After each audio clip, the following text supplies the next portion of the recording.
আসসালামু আলাইকুম। কিভাবে রেস্টুরেন্ট স্টাইলে ঘরে বসেই চিকেন ফ্রাই করে নিতে পারেন সেই রেসিপিটা শেয়ার করব। অনেকেই বলেন যে রেস্টুরেন্টের মতো হতে চায় না। আমার এই টিপসগুলো যদি একবার হলেও ফলো করেন, একদম রেস্টুরেন্টের মতোই চিকেন ফ্রাই হবে, সেটাই আজকে শেয়ার করব। তাহলে চলুন কী কী লাগছে দেখে নেই। প্রথমে এখানে আমি কিছু চিকেন নিয়েছি, আমি লেগ পিসগুলোই নিয়েছি। আপনারা চাইলে মুরগির অন্য পিসগুলো নিতে পারেন, ফ্রেশগুলোও নিতে পারেন। আমি এখানে প্রথমেই একটা ছুরির মাধ্যমে একটু কেচে নিচ্ছি মাংসটা, যেহেতু আমি স্কিন সহ নিয়ে নেই। স্কিন সহ নিলে এটা কেচে নিতে হবে না। আমি এইভাবেই কেচে নিচ্ছি।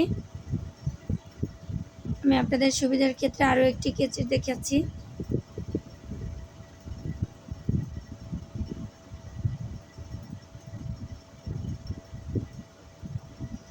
সবগুলো আমি এইভাবে কেচে নিলাম। তারপর আমি এখানে স্বাদ অনুযায়ী লবণ নিয়েছি, হাফ চা চামচ সাদা গোলমরিচের গুঁড়ো নিয়েছি। আপনারা এখানে চাইলে কালোটা ব্যবহার করতে পারেন। 1 চা চামচ জিরার গুঁড়ো নিলাম, 1 চা চামচ চাট মশলা নিয়েছি, হাফ চা চামচ মরিচের গুঁড়ো নিলাম, 1 চা চামচ আদা ও রসুন বাটা নিলাম, 1 চা চামচ সয়া সস নিয়েছি। এখানে লবণের পরিমাণটা একটু বুঝে শুনে দিবেন, যেহেতু সয়া সসে প্রচুর পরিমাণ লবণ থাকে। তারপর আমি ভালো করে হাত দিয়েই মেখে নিচ্ছি। চেষ্টা করবেন এই কাজটা হাত দিয়েই করার জন্য, তাহলে চিকেনের গায়ে একটু মশলাগুলো ভালো করে মিশে যাবে। এখানে আপনারা চাইলে 2টো ডিম ভেঙে দিয়ে দিতে পারেন তাদের পছন্দ অনুযায়ী। আমি এখানে ডিমটা দিচ্ছি না। আপনারা চাইলে একটা ডিম, 1 টেবিল চামচ সস দিয়ে দিতে পারেন, টমেটো সস আপনাদের পছন্দ অনুযায়ী। তারপর এখানে আমি 1 চিমটি নিয়েছি হলুদটা জাস্ট একটু কালারটা সুন্দর আসার জন্য আমি দিলাম, চাইলে এটা স্কিপ করতে পারেন। আমি এভাবে বাসায় বহুবার খেয়েছি, এত মজা, যেটা আপনাদের সাথে শেয়ার করে হয়নি। এজন্য ভাবলাম আমার দর্শকদের সাথেও একবার শেয়ার করে নিই। সবশেষে এখানে আমি 1 চা চামচ রেগুলার রান্নার সয়াবিন তেলটা দিয়েছি। আপনারা চাইলে প্রথমও দিয়ে নিতে পারেন মশলার সাথে।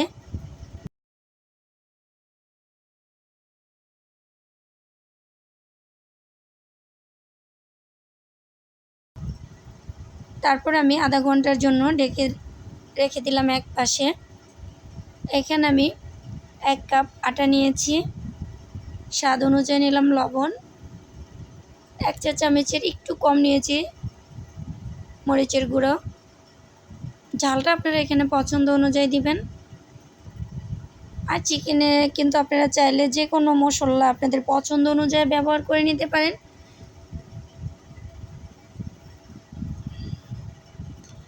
এই কাজটা হাত দিয়ে করে নেবেন, তাহলে লবণ মরিচ এগুলো খুব সুন্দরভাবে মিশে যাবে। ফিরে আসলাম আধা ঘন্টা পর।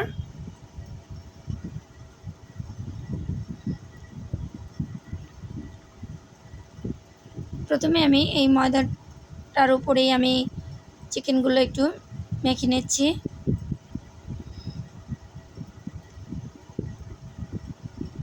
এই কাজটা একটু আলতো হাতে করে নিতে হবে। তারপর আরেকটা পাত্রে আমি পানি নিয়েছি, এই পানিতেই আমি চিকেনটা একটু ভিজিয়ে নিলাম।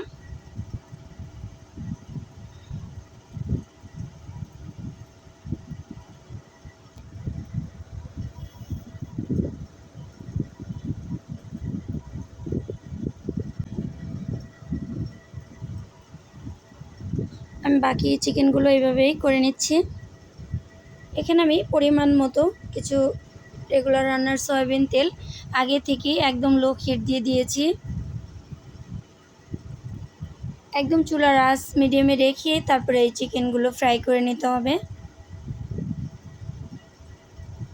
চুলার আঁচটা বাড়ানো থাকলে চিকেনগুলো পুড়ে যাবে।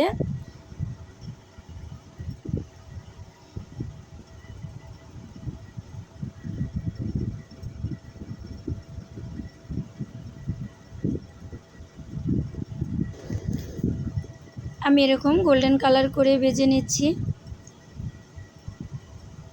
বাকিগুলো আমি এভাবেই ভেজে নিব।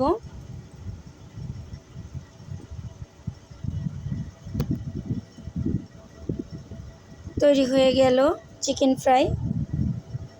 দেখুন কত সুন্দর হয়েছে, একদম ঘরে বসে রেস্টুরেন্টের মতোই তৈরি করে নিতে পারবেন। সব শেষে আল্লাহ হাফেজ।